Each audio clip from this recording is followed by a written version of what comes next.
지난 주일 예배 때 1만 성도 파송 운동의 그 방향에 대한 선포가 있었는데요. 그 이후로 저는 한 주 내내 그 잠을 잘 이루지 못하고 그 뒤척이는 그런 시간을 가지고 있습니다. 왜 잠을 잘 못 이루는가 하면은 성도님들이 자꾸 우시기 때문에 그렇습니다. 제 아내에게 전화해서 우시는 성도님들을 위시해서 여러 교육자들로부터 참 성도님들이 많이 힘들어하시고 또 우신다 이런 소식을 한 주 내내 듣다가 보니까 제 마음도 아픈 겁니다. 그리고 지금 성도님들이 많이 불안해하신다는 그런 이야기도 전해 듣고 있는데요. 성도님들이 이 질문이 참 많다고 그러네요. 이런 질문들입니다. 그 분립교회를 왜 30개로 분립을 하느냐? 또 그 30개 교회 중에 15명을 외부 목사님들 중에서 세운다고 하는데 성도 입장에서 알지도 못하는 그 낯선 목사님을 누가 따라가겠느냐? 이런 질문들이요. 또 그런가 하면은 이 드림센터를 한국교회와 사회를 위해 환원해버리면 이제 분당 우리교회는 앞으로 어디서 모이게 되느냐, 이런 걱정들을 이제 많이 하신다는 겁니다. 왜 30개 교회로 나누기로 했느냐 하면은 현실적으로 우리 교회 사이즈에 3개, 4개 이렇게 나누어 가지고는 제대로 분립이 되지 않기 때문이고요. 사실은 40개 교회로 이제 분립을 할 생각을 했었다가 이제 30개 교회로 그렇게 결정을 했는데요. 저는 지난 한 주 내내 제 마음에 이제 앞으로 분립하게 될 이 30개 교회가 그 지역을 섬기는 선물 같은 존재로 그렇게 자리매김하면 좋겠다, 그런 생각을 한 주 내내 제가 갖게 되었습니다. 또 그런가 하면은 외부에서 세우게 될 15명의 목사님들에 대해 걱정을 많이 하시는데 제 마음의 소원이 이겁니다. 진짜 우리 성도님들을 주님 사랑하는 마음으로 사랑하고 섬기는 그런 영성과 인격과 또 말씀을 갖춘 그런 목사님을 어떻게 해서든 모셔와야 되겠다. 그래서 우리 성도님들 마음의 근심이 이게 실제로 일어나지 않도록 그렇게 기도해야 되겠다, 그런 마음을 또 생각을 갖고 있고요. 또 그런가 하면은 이제 드림센터를 환원하고 나면은 우리 교회는 어디로 가야 되느냐, 이런 질문도 많은데 대안이 마련되어 있습니다. 지난 주일 2부 예배 때도 말씀을 드렸는데요. 그 드림센터 전체 그 11층 건물 중에서 우선 8개 층을 환원할 예정이고요. 나머지 3개 층과 옥상에 있는 그 30평 정도 되는 사무실은 그 후 10년 뒤에 기증할 예정입니다. 물론 법적으로 약속을 어길 수 없도록 반드시 기증한다는 각서를 쓰고 이런 조치를 다 하겠지만 어쨌든 우리 성도님들을 길거리에 나앉도록 그렇게 방치하지 않습니다. 무엇보다도 우리 하나님은 질서의 하나님이세요. 이 질서의 하나님께서 1만 성도 파송 운동을 그 혼란으로 나가도록 방치하지 않으십니다. 그 종들인 저나 우리 당의 장로님들이나 모두가 다 이런 두렵고 떨리는 마음으로 어떻게 해서든 우리 성도님들이 혼란에 빠지지 않도록 이 일은 온 몸으로 저희들이 다 그렇게 막으며 준비하고 있으니까요. 그리고 무엇보다 우리는 신실하신 하나님을 믿는 분들이니까 저는 분당 우리 교회가 1만 성도 파송 운동을 염려와 두려움과 그런 슬픔의 눈물로 진행되는 것이 아니고 하나님 주신 은혜에 대한 확신으로, 이것이 모든 성도님들 마음에 정말 꿈으로 소명으로 그렇게 이것이 진행됐으면 좋겠다는 마음입니다. 그런 점에서 이제 저나 우리 성도님들 모두가 다 앞으로 정말 마음에 각인시켜야 될 말씀 한 구절을 소개해 드리고 싶은데요. 잠언 19장 21절이 바로 그 말씀입니다. 사람의 마음에는 많은 계획이 있어도 오직 여호와의 뜻만이 완전히 서리라. 1만 성도 파송 운동이 진행되는 내내 바로 이 말씀에 대한 믿음이 우리들 안에 견고하게 자리 잡게 되기를 바랍니다. 그래서 저는 오늘 이 본문에 나오는 세례 요한에 대해서 한 번 더 살펴보면서 이제 이 일만수도 파송 운동을 위해서 우리가 해야 할 일들을 저는 두 가지 질문 형식으로 그렇게 말씀을 좀 풀어나가 보려고 합니다. 이 두 가지 질문은 일만수도 파송 운동과 관련해서 뿐만이 아니고 우리의 신앙생활하는 이 땅에서의 삶의 내내 던져야 되는 질문이라고 저는 생각을 합니다. 자, 우리가 점검해야 될 두 가지 질문 중에 첫 번째 질문이 뭐냐? 이 일만수도 파송 운동에는 이 대가를 바라지 않는 희생정신이 그 바탕에 깔려 있는가? 이 질문을 계속 드려야 한다는 사실입니다. 오늘 본문에 보면은 세례 요한이 한 것이 이제 두 가지 있는데요. 반복되는 두 표현이 있는데 먼저 4절을 보십시오. 세례 요한이 광야에 이르러 죄 사함을 받게 하는 회개의 세례를 전파하니, 여기에 전파하니가 나오고요. 또 7절입니다. 그가 전파하여 이르되, 여기도 전파하여가 나옵니다.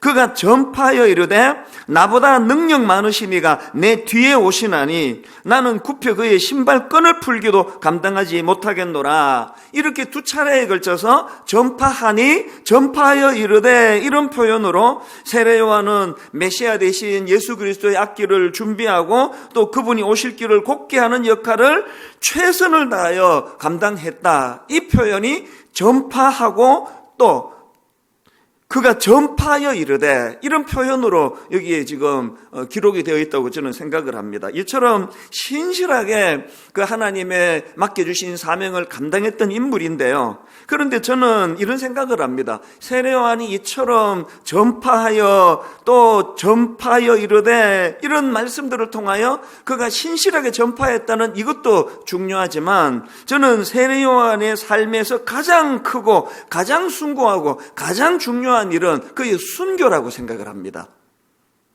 마태복음 14장 10절에 보니까 사람을 보내어 옥에서 요한의 목을 베어 평생 타협하지 아니하고 예수 그리스도와 하나님의 복음을 선포하는 일을 양보하지 않고 행했던 그 결과물이 바로 그의 순교 아닙니까?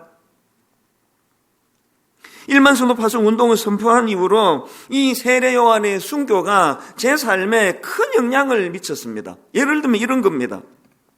사실 7년 전에 일만수도 파송 운동을 선포하고 전 진짜 두려웠습니다. 약 2년 동안 말로도 할 수 없이 두려웠습니다. 그게 저를 너무너무 많이 위축시켰습니다. 막 생각이 경직이 되니까 아무 생각도 안 나더라고요. 왜 그렇게 두려웠느냐 하니까 아무리 생각해도 일만수도 파송 운동이 이게 인간적으로 생각할 때 성공할 것 같지가 않은 겁니다. 무슨 수로 10,000명 내지 15,000명을 그 작은 교회로 파송을 할 수 있겠는가? 저희가 이 드림센터 한 층을 그 인큐베이트 하는 그런 마음으로 온전하게 그 예배당 또 주일학교 공간 뭐 식당 그 또 새가족 환영실 그런 것들을 한 층을 다 구비해 가지고 그렇게 1년씩 분리 개척하는 일을 시도했는데도 불구하고 별로 따라가는 분들이 많지 않은데 이 어떻게 10,000명에서 15,000명을 파송하는 일이 가능하겠는가, 이런 생각이 너무너무 저를 두렵게 만들었습니다. 그런 두려움에 빠져있던 한 2년쯤 지난 어느 날이라고 저는 지금 기억을 하는데 새벽이었습니다. 하나님께서 저에게 뚜렷한 메시지 하나를 저에게 주셨습니다. 그 메시지가 뭐냐 하니까, 네가 신용이 아니라 진짜 진심으로 일만성도 파송 운동을 위하여 사력을 다했음에도 불구하고 그것이 결국은 잘 안 돼가지고, 그래서 네가 이제 네 평생에 사람들에게 비난을 당하고 어차피 되지도 않을 것 가지고 떠들고 다녔다고, 심지어는 저 사기꾼이라는 소리를 평생에 듣는 이런 일이 일어난다고 한다면 거기까지가 네가 감당해야 될 몫이다. 그날 새벽에 제가 참 많이 울었습니다. 하나님의 메시지가 뭡니까? 희생 없이는 이 일이 불가능하다는 거 아닙니까? 참 부끄럽지만요, 저는 그때까지 욕먹기 싫었거든요. 어떻게 해서든 이 일을 이루어내가지고 성공했다는 그래서 비난받는 그런 자리에 빠지지 않기를 원하니까 너무너무 경직이 되니까 아무 생각이 안 나는 겁니다. 그날 제가 하나님 앞에 약속을 했거든요. 눈물로 약속을 했습니다.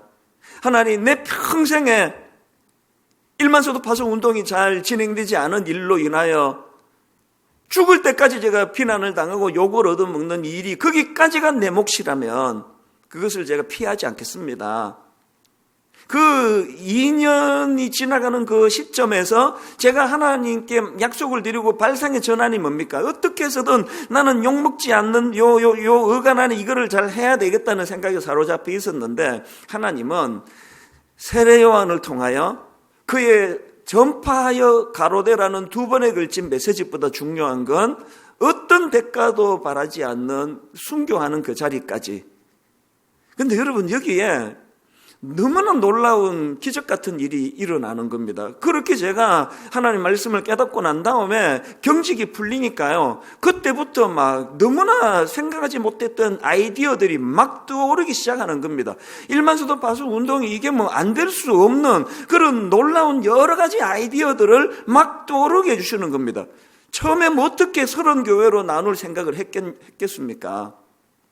그리고 세례요한의 죽음을 보면서, 아니 목숨도 바치는데 이까지 단임 목사 자리, 분당 우리 단임 목사 자리, 이게 무슨 이게 붙잡아야 될 그것이겠냐고. 그래서 안 될 수가 없는 거 아닙니까? 일만수도 파수 운동이 아름답게 잘 이루어지거나 제가 기쁘게 이 자리를 떠나거나, 그래서 어떤 일도 혼란스럽게 일이 진행되지 않을 것이라는 확신을 주면서부터 제 마음에 평안이 찾아오는 것을 경험한 겁니다. 그럼 이런 질문이 가능하지 않겠습니까? 왜 그렇게까지 해야 하느냐고. 아니, 왜 분당 우리 교회가 이렇게까지 이런 희생을 감수해야 되느냐고. 여러분, 지난 한 주 내내 저에게요, 신문을 통해, 뉴스를 통해, 인터넷을 통해 바로 이 질문에 대한 답을 하나님이 막 쏟아 부어 주시는 걸 경험했습니다. 왜 우리가 헌신해야 되느냐고요? 여러분, 지금 이 코로나 바이러스 확산을 막는 일에 막 전력을 다하는 한 주간 아니었습니까? 그 과정에서 이런 기사가 나왔습니다. 신천지 전수조사, 야근한 40대 전주시 공무원 자택에서 숨진 채 발견. 저는 이 한 구절이 제가 왜 우리 교회가 이런 헌신을 해야 되느냐에 대한 하나님의 답이라고 저는 생각을 합니다. 왜 이 공무원이 그 아까운 목숨을 바쳐야 하느냐고요? 그래야 코로나 확산을 막는 일이 가능하니까요. 오늘 이 시간에도 수많은 의사분들이, 간호사분들이 오늘 이 시간에도 안 가도 되는데 전국에서 의사 간호사들이 그 대구 경북 현장으로 몰려가 사투를 벌이고 있는 일을 왜 해야 되느냐고요? 누군가의 헌신이 있어야 이 코로나 확산의 방지를 막을 수 있기 때문 아닙니까? 입으로만 떠들어서 막아지는 게 아니지 않습니까? 대구 동산의료원이라고요. 이 병원은 미국의 북장로교회에서 파견한 선교사님들이 기독교 정신으로 세운 병원입니다. 그런데 이 병원에서 최근에 놀라운 결단을 내렸습니다. 병원에 입원해 있던 환자들을 설득해가지고 다른 병원으로 옮기고, 제가 알기로 이 병원은 종합병원이거든요. 그 큰 그 병실을 통째로 코로나 전담 거점 병원으로 그렇게 만들었다는 겁니다.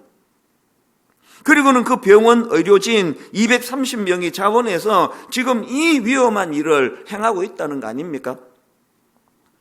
그 병원 원장님의 인터뷰 기사를 제가 읽었는데요, 이런 질문을 하더라고요.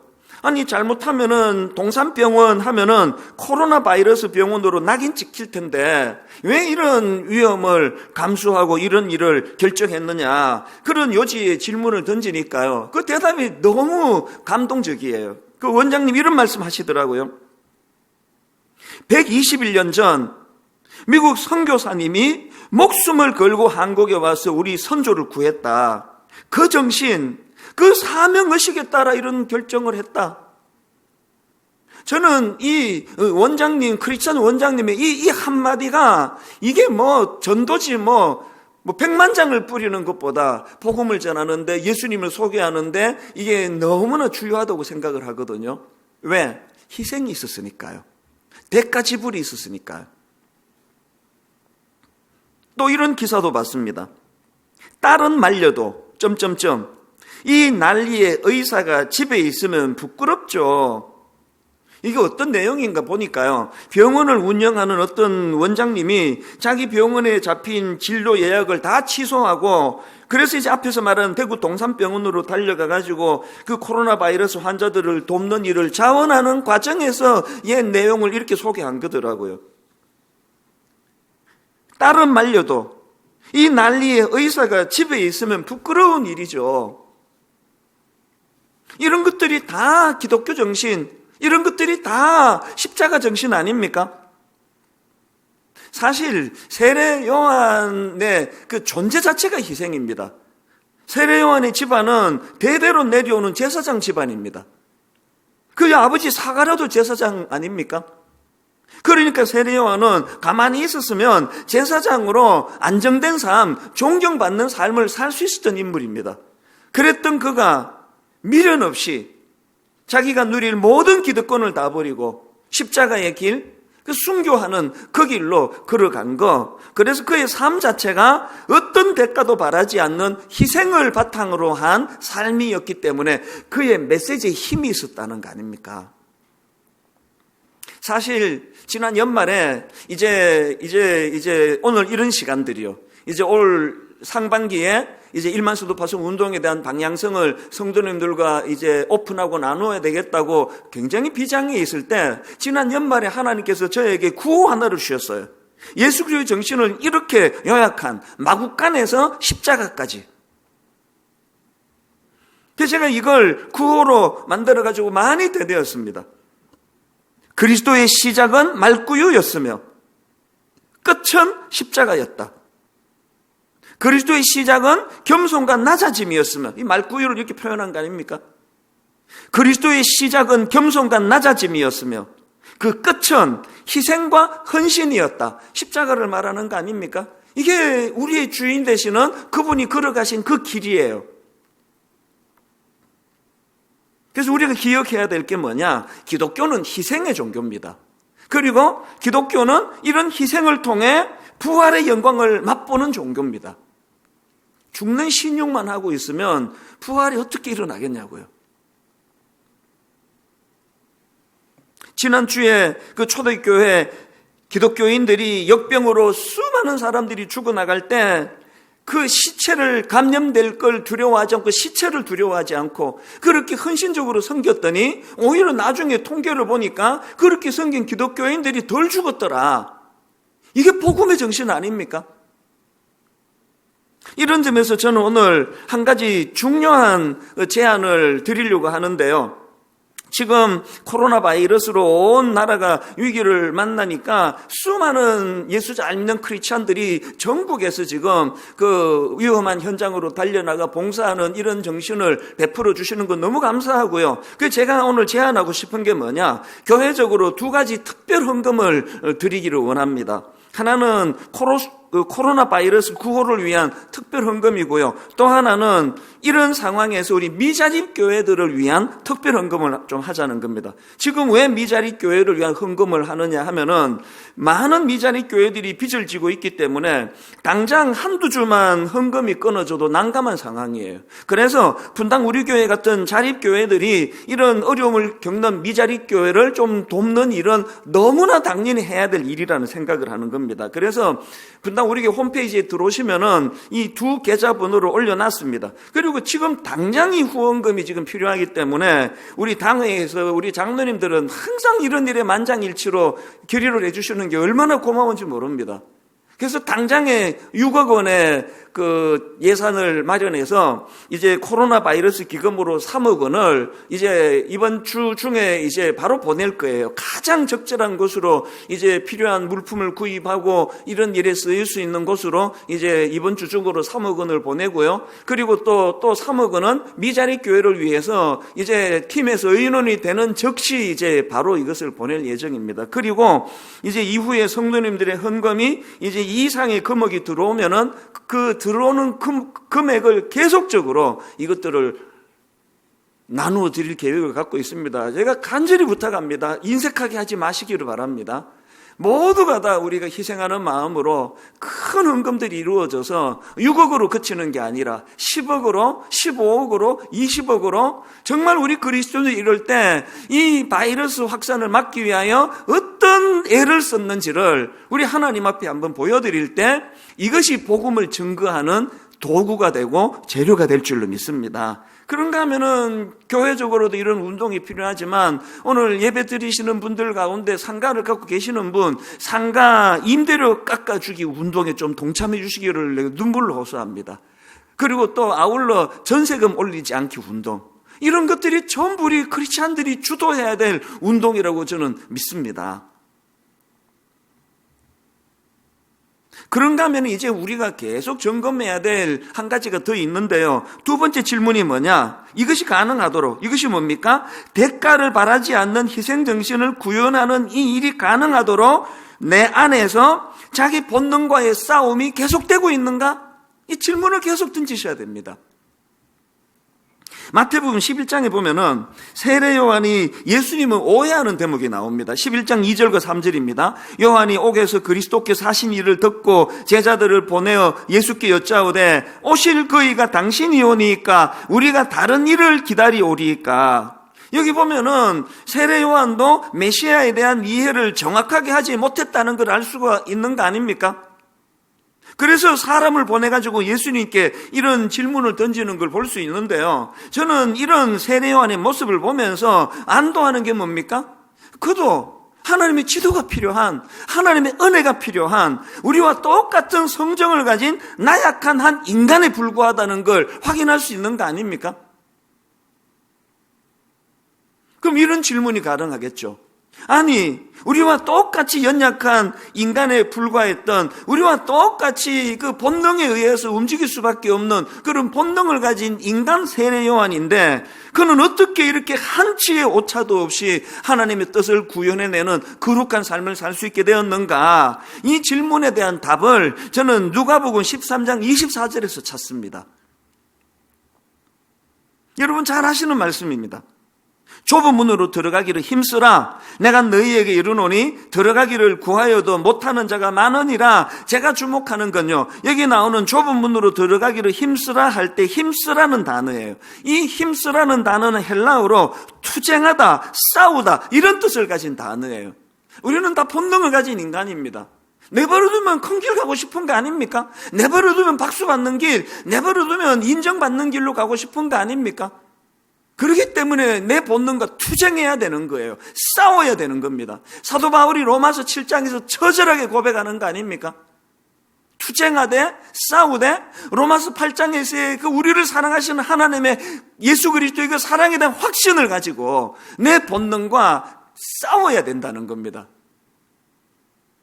마태복음 16장 24절을 묵상하면 됩니다. 이에 예수께서 제자들에게 이르시되 누구든지 나를 따라오려거든 자기를 부인하고 자기 십자가를 지고 나를 따를 것이니라. 어느 교수님의 설명을 들어보니까 여기 나오는 자기를 부인하고라는 이 말의 의미는 자기 욕심을 앞세우지 않고 하나님의 뜻을 먼저 구하는 하나님 중심적인 삶의 태도를 말한다. 이게 참 와닿았습니다.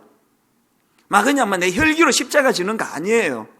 정말 주님이 원하시는 내 몫의 십자가를 감당하기 위해서는 자기 욕심을 앞세우지 않고 하나님의 뜻을 먼저 구하고 그런 하나님 중심적인 삶의 태도를 회복해야 되는 것, 이 질문을 계속해야 된다는 거 아닙니까?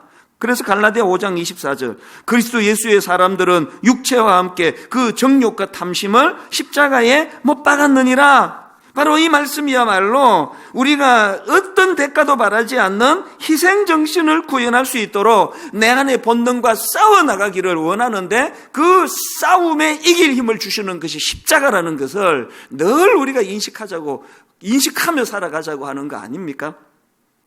그런데 여기서 한 가지요.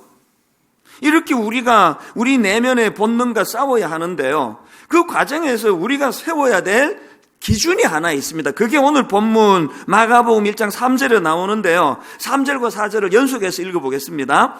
광야에 외치는 자의 소리가 있어 이르되 너희는 주의 길을 준비하라. 그의 오실 길을 곧게 하라. 기록된 것과 같이 세례 요한이 광야에 이르러 죄사함을 받게 하는 회개의 세례를 전파하니 두 번에 걸친 세례 요한의 전파가 중요한 게 아니고 그 세례 요한의 전파는 기록된 것과 같이 이 하나님의 말씀이 중심에 서 있었다는 거 아닙니까? 이런 점에서 우리는 늘 자기를 경계해야 됩니다. 이 분명히 선한 뜻으로 했는데 정신 차리고 보면은 자기 의가 드러나 있고, 분명히 하나님의 뜻으로 시작했는데 정신 차리고 보면 더 넓은 길을 추구하고 있고, 그렇기 때문에 우리에게 기준이 필요한 거예요.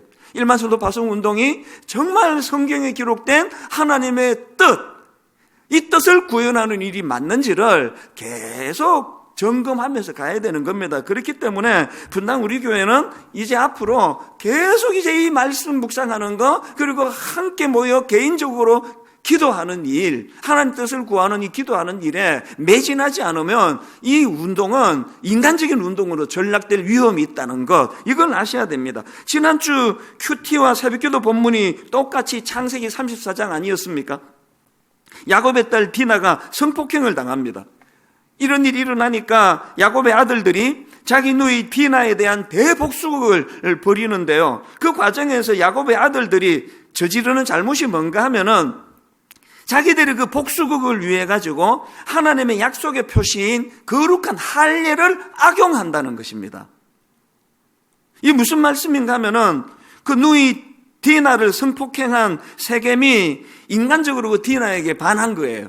그래서 이제 자기 아버지를 통해 가지고 디나와 결혼하고 싶다는 그런 의향을 비치는데요. 그랬더니 복수심에 사로잡힌 그 야곱의 아들들이 뭘 제안하는가 하니까 할례를 받으면 그렇게 하겠다. 할례가 요즘으로 치면은 이 포경 수술 아닙니까? 그렇게 그 장정들 힘을 못 쓰게 만들어 놓고는, 그리고는 그 성의 남자들을 몰살시키는 짓을 저지릅니다. 야곱의 그 아들들이 저지른 치명적인 잘못이 뭡니까? 하나님의 약속의 표시인 할례를 자신들의 복수를 위해 가지고 속이고 살인하는 도구로 악용하는 이런 엄청난 짓을, 나쁜 짓을 저지른 거 아닙니까? 그리고 창세기 34장에 보면은 그들은 그런 못된 짓을 저지르고도 끝까지 회개하지 않습니다. 지난 새벽 기도회 인도하는 그 목사님이요, 이 부분을 설명하면서 마지막에 던진 그 한마디가 내 마음에 각인이 돼서 계속 지난 한 주 동안에 울림이 됐습니다. 뭐라고 마지막에 설교하시는가 하니까 이렇게 말하더라고요. 이런 내용이 나오는 창세기 34장에서 특이한 것은 하나님이라는 단어가 한 번도 나오지 않더라는 겁니다.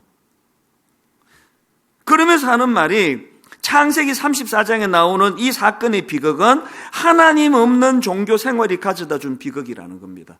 두려웠습니다. 하나님 없는 일만성도 파송 운동, 하나님의 뜻이 별로 중요하지 않게 진행되는 일만성도 파송 운동은 비극입니다. 그래서 저는 오늘 또 중요한 한 가지를 더 선포하기를 원하는데요, 이제 내일 월요일부터 특별 새벽 기도회를 가지려고 합니다. 제목이 위기의 때에 드리는 21일 기도회, 이렇습니다. 제목 그대로 이제 내일부터 21일 동안 3주 동안에 매일 3차례에 걸쳐서 이제 같은 내용을 3번에 걸쳐 이제 송출을 할 예정인데요, 매일 새벽 5시 20분 새벽 기도 시간에, 그리고 오전 10시에, 그리고 저녁 8시, 직장인들을 위해 저녁 8시에 이제 전 성도님들이 가족과 함께 말씀과 기도하는 일에 전념하도록 특별 새벽 기도회를 제가 선포합니다. 이 가을에 하는 특세와 개념이 좀 다릅니다. 내용이 특별해서 특별 새벽 기도가 아니고요, 가정에서 드리는, 그래서 집중해서 드리는 의미에서 특별이에요. 순서가 특별한 건 없습니다. 오히려 저는 지금 말씀을 준비하면서 여기에 과도하게 힘을 쏟지 않을 생각입니다. 시간도 길게 하지 않을 거예요. 순서가 특별해서 특별한 게 아니라, 가정에서도 자녀들과 더불어 배우자가 하나님의 뜻을 구하며 21일 동안 우리 이 거실이 우리 안방에 컴퓨터가 놓여있는 이 서재가 하나님의 뜻을 분별하고 하나님의 뜻을 구하는 예배 장소가 될 수 있는 거구나, 이거를 맛보고 경험하는 차원에서 특별 새벽 부흥회가 되기를 바랍니다. 이제 앞으로 3주 동안, 이 21일 동안에 각 가정에서 잠언 19장 21절을 많이 되뇌이시면 좋겠습니다. 사람의 마음에는 많은 계획이 있어도 오직 여호와의 뜻만이 완전히 서리라. 사람의 마음에는 많은 계획이 있어도 오직 여호와의 뜻만이 완전히 서리라. 이 말씀이 구현되기 위하여 기록된 말씀, 하나님의 말씀을 손에 붙들고 늘 하나님의 뜻을 기도로 의뢰하고 아래는 그런 21일이 되기를 바랍니다. 아니요, 21일이 아니라 1만 성도 파송 운동이 완전히 주님 뜻 안에서 이루어지기까지, 그리고 우리가 하나님 앞으로 부름받아가는 그날까지 이 꿈을 가지고 기도하고 말씀을 소중히 여기며 달려나가는 믿음의 성도님들 되시기 바랍니다. 이제 결론을 이렇게 맺기 원합니다. 여러분이 두 가지 질문을 삶 속에 계속 드리기를 원합니다. 내 삶에는 대가를 바라지 않는 희생정신이 바탕에 깔려 있는가? 그리고 이것이 가능하도록 내 안에 늘 내 본능과의 싸움이 계속되고 있는가? 그리고 더 중요한 것, 이 싸움에 승리하기 위하여 말씀이 내 삶의 기준이 되고 있는가? 내 생각, 내가 가진 어떤 계획, 이것들은 허무하기 짝이 없는 거예요.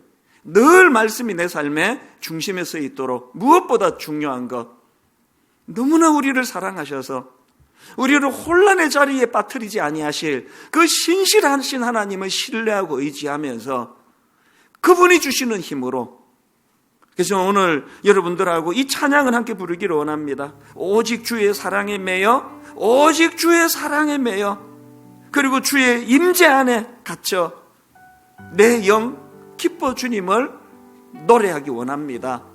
여러분, 1만 성도 파송 운동이 성공하기 위하여, 승리하기 위하여 꼭 기억해야 되는 것, 날 위하여 십자가 지신 그분을 붙잡는 거예요. 그분을 더 사랑하는 겁니다. 우리가 1만 성도 파송 운동으로 정들었던 이 교회를 떠나야 되는 유일한 이유가 있다면 그 주님을 사랑하기 때문입니다.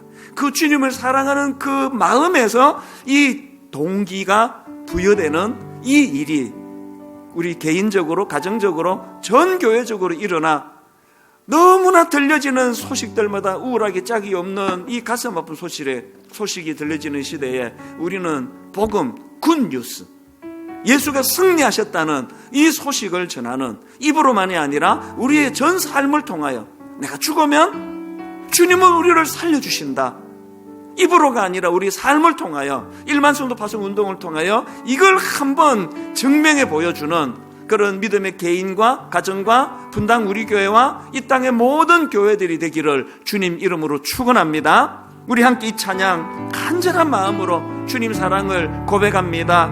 오직 주의 사랑에 매여,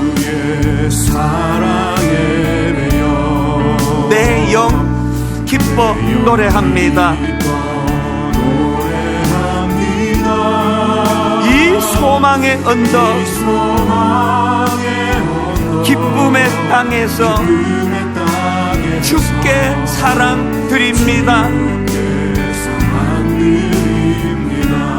오직 주의 임재 안에 갇혀 내 영 기뻐 찬양합니다. 각 가정마다 드려지는 그 현장마다 이 소명의 언덕, 거룩한 땅에서 주께 경배 드립니다. 그 은혜에 대한 감격, 주께서 주신 모든 은혜,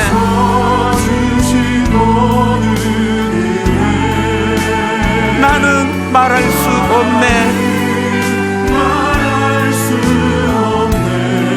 내 영혼 즐거이 주 따르렵니다. 주께 내 삶 드립니다. 우리 한 번 더 진실하게, 더 주님 사랑하는 마음으로 오직 주의 사랑에 매여 내 영 기뻐 노래합니다. 이 소망의 언덕, 기쁨의 땅에서 뭘 드립니까? 주께 사랑 드립니다. 은혜를 사모합니다. 오직 주의 임재 안에 갇혀 내 영 기뻐 찬양합니다. 이 소명의 언덕 거룩한 땅에서 각 가정 그 기도 예배 현장에서 주께 경배 드립니다. 이 은혜의 감격, 주께서 주신 모든 은혜,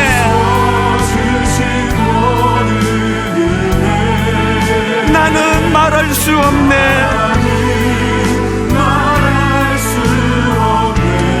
내 영혼 즐거이 주 따르렵니다. 주께 내 삶 드립니다. 주께서 주신 모든 은혜,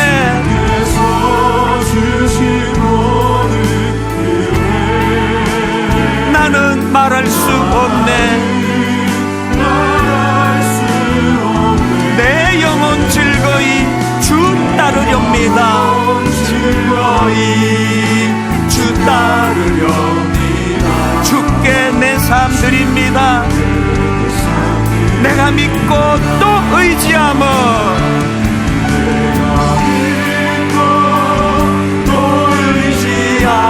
내 모든 형편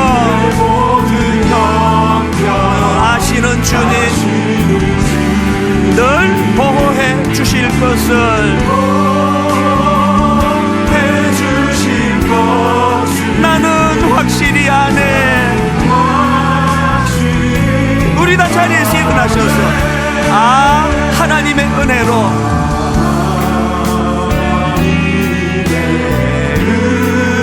이 쓸데없는 자 왜 구속하여 주는지 난 알 수 없도다. 주는지 난 알 수 없. 그러나 내가 아는 한 가지, 내가 믿고 또 의지하며 내 모든 형편 아시는 주님,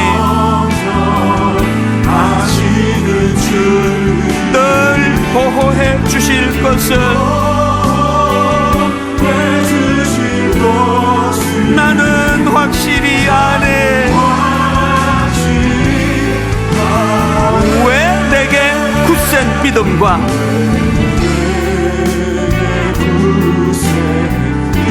또 복음 주셔서 내 마음이 항상 편한지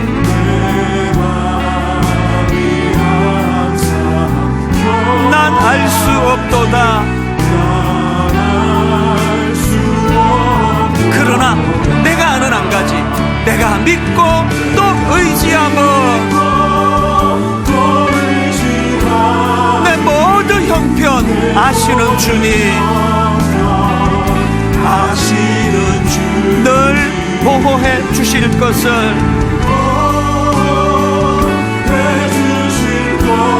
나는 확실히 아네. 우리 마지막으로 한 번 더 전심을 다하여 고백합니다. 내가 믿고 또 의지하며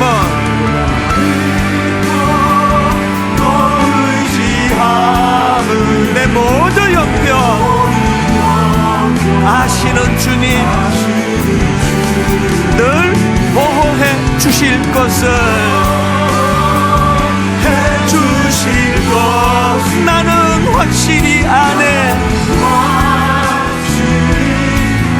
나는 확실히 아네. 나는 확실히 아네. 하나님 아버지, 예배당 문을 닫아야 되고